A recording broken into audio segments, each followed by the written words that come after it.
ሰላም ጤና ይስጥልን እንደምን ዋላችሁ። በዛሬ ጉዳይ የምንመለከተው ከእሸቱ የልመና ዜና በኋላ አየሩን ሙሉ በሙሉ የያዘው የአስቴር በዳኔ ጉዳይ ነው።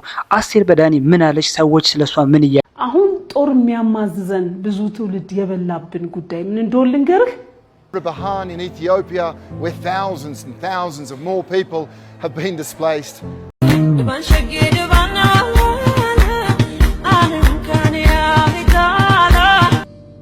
የፕሮቴስታንት ወዳጅ ለመባልም ኦርቶዶክሳውያንን አልሳደብም።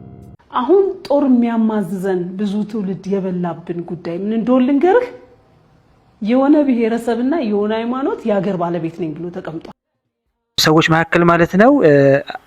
ዘማሪ ሶፊያ ትገኝበታለች። ዘማሪ ሶፊያ ስለ አስቴር በዳኔ ምን አለች የሚለውን ስንመለከት በፌስቡክ ገጿ ያስቀመጠችው መልእክት አለ።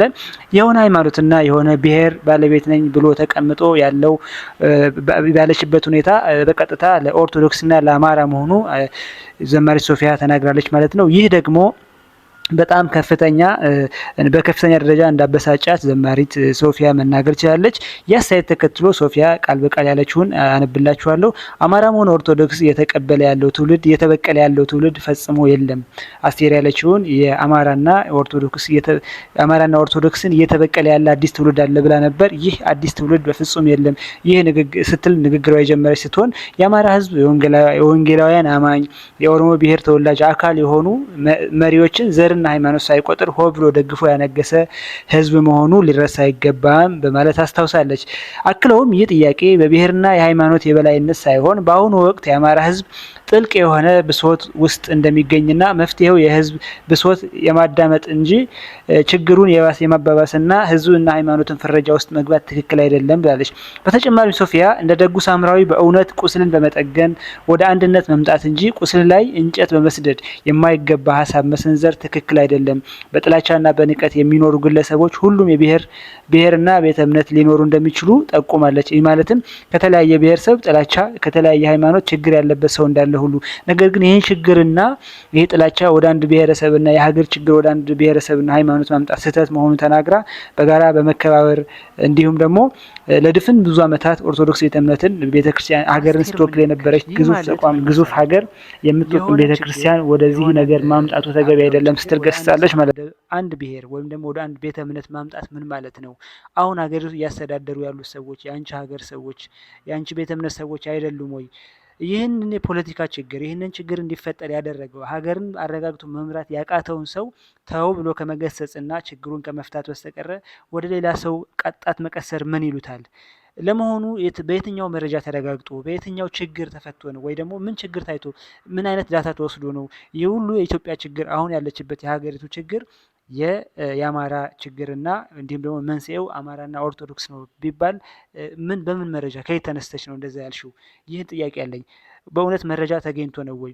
የትኛው ችግር ነው ኦርቶዶክስ የፈጠረው? የትኛው ችግር ነው አማራ የፈጠረው?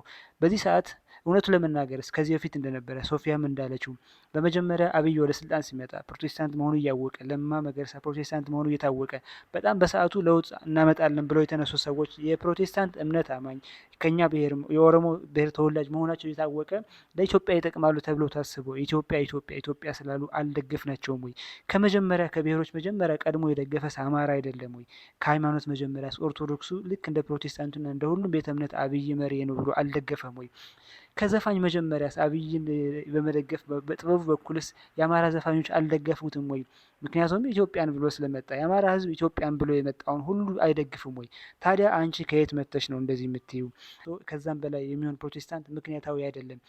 የኛ መንግስት ነው ብላችሁ ስለምታስቡ አብይ ቢሰርቅ የአብይ መንግስት ሲዘርፍ ሲገል ሲሰርቅ ተው እንደማለት እንደ ሁሉም ሰው እንደተበደለው ሰው ተው እንደማለት የኛ መንግስት ከሆነ ዝም ማለት ለወንጌል ነው። ለምንድን ነው? ምንም አይነት በጣም የሚያሳዝን ሁኔታ ውስጥ ነው ያላችሁት። ምክንያታዊ መሆን አለባችሁ። ይህ በእኛ ችግር በዚህ ባለፈው 7-8 ዓመታት የኦርቶዶክስ ቤተክርስቲያን እየተቃጠለ ነው። ብዙ አገልጋዮች ከኦርቶዶክስ እየሞቱ ነው። በጣም ብዙ የአማራ ብሔር ተወላጆች በደብረ ብርሃንና በተለያዩ ቦታዎች እየተፈናቀሉ ባሉበት ሁኔታ ታዲያ ምኑ ላይ ሆነን ነው እኛ ችግር የምንፈጥረው? ማን ነው የሚያፈናቅለው? ማን ነው የሚገለው? ማን ነው ቤተ እምነት የሚያቃጥለው? ይህን ሁሉ ነገር ሲፈጠርስ ማን ነው ኃላፊነት መውሰድ ያለበት? እናንተ የመረጣችሁት ወይ ደግሞ በእናንተ ቤተ እምነት ጌታ ቀብቶሃል፣ እችን ሀገር ትመራለህ ተብሎ የተቀመጠው የፕሮቴስታንት አማኝ የእናንተ መሪዎች አይደሉም ወይ? ታዲያ እነሱን ቀጥታ ከመናገር ይልቅ ለምን በአማራ ህዝብና በኦርቶዶክስ ላይ ችግሩን ለማላከክ ሞከርሽ? አንቺ እውነት ምክንያታዊ ከሆንሽ አፍንጫሽ ስር ያለው 4 ኪሎ ያለው ሰው ለምን እሱን አትገስጭም?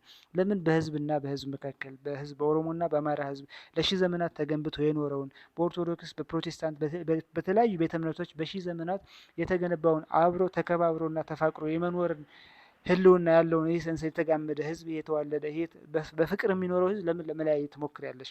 ፖለቲከኞች የፈጠሩት ችግር የሚያስፈልገው ፖለቲካዊ መፍትሄ እንጂ ይህ የብሔር ጥላቻ ወይ ደግሞ የሃይማኖት ጥላቻ አይደለም። ለምን በሰላም ተከባብሮ በሚኖረው ለምን የጥላቻ ንግግር ትነዣለች ነው የምልሽ።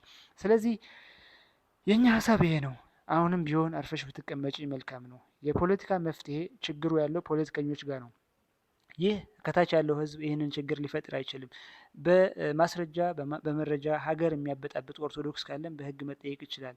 ሁሉም ከህግ በታች ነው ማለት ነው።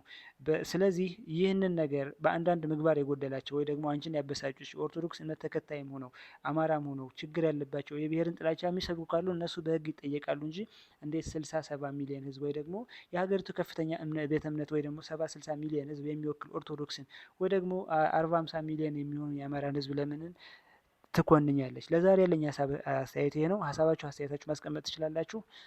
አመሰግናለሁ።